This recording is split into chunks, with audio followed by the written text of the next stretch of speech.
there's people, there are books. These books, I guess, were read by people and are popular among readers, I guess. Hey everyone, hi, welcome back to my channel.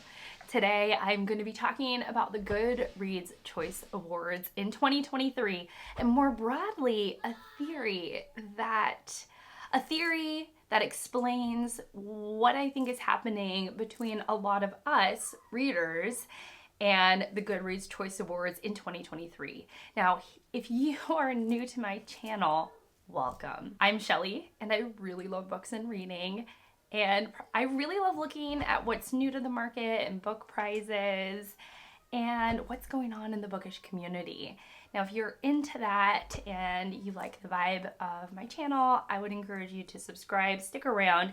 Without any further rambling on, let's go ahead and get into the meat of this video. So from what I've been seeing around the internet, it's partly what the algorithm is serving up, it's partly what's in my subscription feed, but I've been seeing a lot of like, what is happening with the Goodreads Choice Awards in 2023? So the Goodreads Choice Awards was announced, their nominees were announced a few days ago, I think.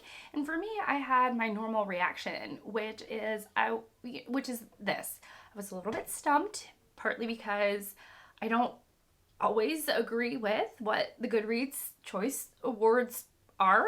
I don't think that sentence came out right. The Goodreads Choice Awards always kind of stumps me as a reader because I don't, like, their process is a little bit hazy. I don't know where they come up with the nominees. It's sort of a murky, like, decision making over there in Goodreads land. And so when they release the nominees to us readers or users of the platform, I always sort of look with a hesitant eye and absorb the information, knowing that, like, I really don't know how even books are submitted to the Goodreads Choice Awards. Like, I have no idea about the process.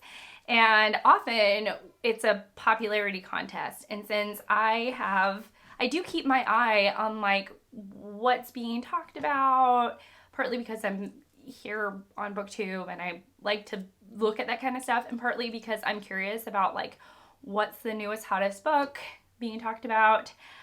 It always surprises me when the Goodreads Choice Awards comes out, and I really don't know or haven't read very many books on the list. That's very normal for me. But what's not normal is when I see a lot of other people talking about how they're stumped as to how Goodreads came up with their nominees. And I saw 2 videos in my subscription feed, maybe 3. Scott, I'm forgetting now, but I think you talked about the Goodreads Choice Awards in one of your videos. I'm sorry if I forgot. So Scott, and then there was also books with Emily Fox, I think. So Emily Fox, I know she talked about it. Emily at the channel Books with Emily Fox. I feel like I'm getting her channel name wrong. Anyways, she talked about, like, how she's done with the Goodreads Choice Awards. And then also Gemma at Gem of Books was like, what is happening? And also algorithmically, it's been feeding me, and I have been consuming other people who were like, what happened? Not only were some categories taken away, like middle grade and children's books, and I think graphic novels and poetry, I believe, but they also added a like a fantasy romance category, which I feel like they took away all the categories that helped them be a little more expansive with their audience. Poetry is kind of a niche reading category. I love it. I always like to see what was nominated every year in that category. Middle grade, again, slightly niche, but also a very broadly read category. Children's books, love children's books. Y'all know, like, I love children's books. It's one of the things I love to read. And also graphic novels. I love all those categories. And so I'm kind of like, what happened to those categories? And so is everybody else. Everybody else is like, what happened to those categories? Since I was interrupted anyways, I used this time to actually check to see if I was right, and I was right.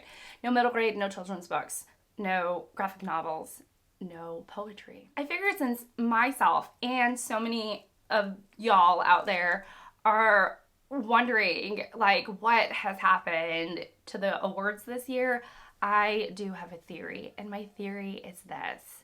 Goodreads is, as we all know, a popularity contest.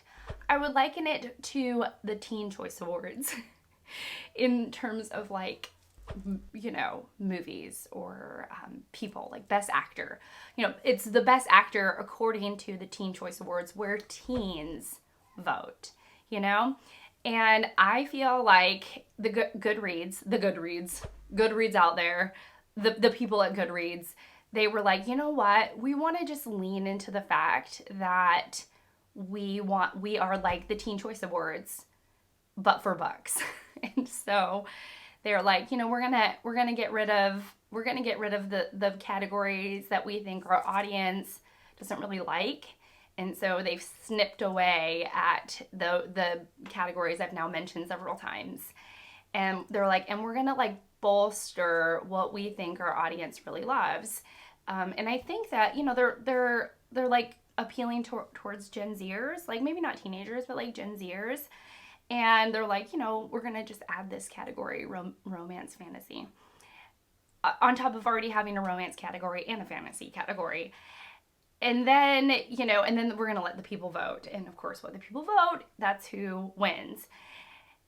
And so I also am thinking, not only is it like the Teen Choice Awards, you know, equivalent to the film's Teen Choice Awards, but in the book realm, but it also feels like high school, like it's just a popularity contest, like who's going to be voted prom king and queen. Of course, the most popular people of the school. Woo! Who's going to be voted homecoming king and queen? Of course, like the most popular people of that moment. The superlatives, like best dress, best hair, most likely to, are all going to go to like the cool kids and not the kid who is like studiously studying, who also has great hair, but like doesn't have a huge friend group because they're really into studying. Am I just talking about myself? Well, probably not, because I don't have great hair, but you know, like best dress isn't necessarily going to go to like the kid that doesn't have all the friends. It's going to go to like the kid who has all the friends, who also has a good sense of fashion. And I feel like just like high school, you outgrow that. Like one outgrows like that feeling of just like, oh, well, we all know that the most popular kid, or like the most popular of that category, is what's going to get voted on. And so, you know, as one does, you know, let's hope we all outgrow high school, the high school mentality. I didn't even go to high school, so I'm sort of talking with very little experience. I was homeschooled, y'all. But like high school, you know, we grow out of it. And like the Teen Choice Awards, you grow out of like that phase in your life.